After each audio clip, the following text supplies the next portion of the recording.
اہم خبر اب تک پہنچاتے چلیں کہ کیڈٹ کالج وانا پر حملہ کرنے والے تمام دہشت گرد افغانی شہری تھے۔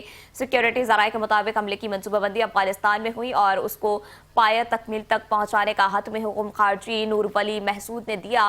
دہشت گرد پوری کارروائی کے دوران افغانستان سے ملنے والی ہدایت پر عمل پیرا تھے۔ حملے کی منصوبہ بندی خارجی زاہد نے کی۔ خارجی نور ولی محسود کے حکم پر حملے کی ذمہ داری جیش الہند کے نام سے قبول کی گئی ہے اور خارجی نور ولی فتنۃ الخوارج ٹی ٹی پی سے ذمہ دار ہٹانا چاہتا تھا۔ اسی لیے حملے کے دوران بنائی گئی ویڈیو میں خارجی بار بار جیش الہند کا نام لیتا رہا۔ افغان طالبان کی طرف سے فتنۃ الخوارج پر دباؤ رہتا ہے کہ اپنی اصلی شناخت استعمال نہ کریں کیونکہ ان پر پاکستان اور دوست ممالک کا دباؤ بڑھتا ہے۔ آڈیو میں سنا جا سکتا ہے کہ خوارج جیش الہند کا متعدد بار نام لیتے ہوئے اردو میں بات کر رہا ہے تاکہ اصل شناخت سامنے نہ آئے۔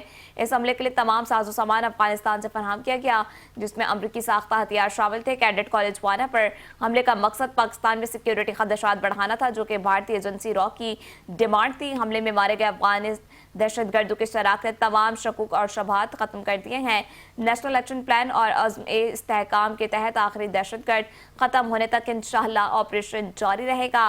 آپ کو اہم خبر دیتے چلیں، اپنے ناظرین کو بتائیں کہ کیڈٹ کالج وانا پر حملہ کرنے والے تمام دہشت گرد افغان شہری تھے۔ سیکیورٹی ذرائع کے مطابق حملے کی منصوبہ بندی افغانستان میں ہوئی اور اس کو پایہ تکمیل تک پہنچانے کا حتمی حکم خارجی نور ولی محسود نے دیا۔ دہشت گرد پوری کارروائی کے دوران افغانستان سے ملنے والی ہدایت پر عمل پیرا تھے۔ حملے کی منصوبہ بندی خارجی زاہد نے کی۔ خارجی نور ولی محسود کے حکم پر حملے کی ذمہ داری جیش الہند کے نام سے قبول کی۔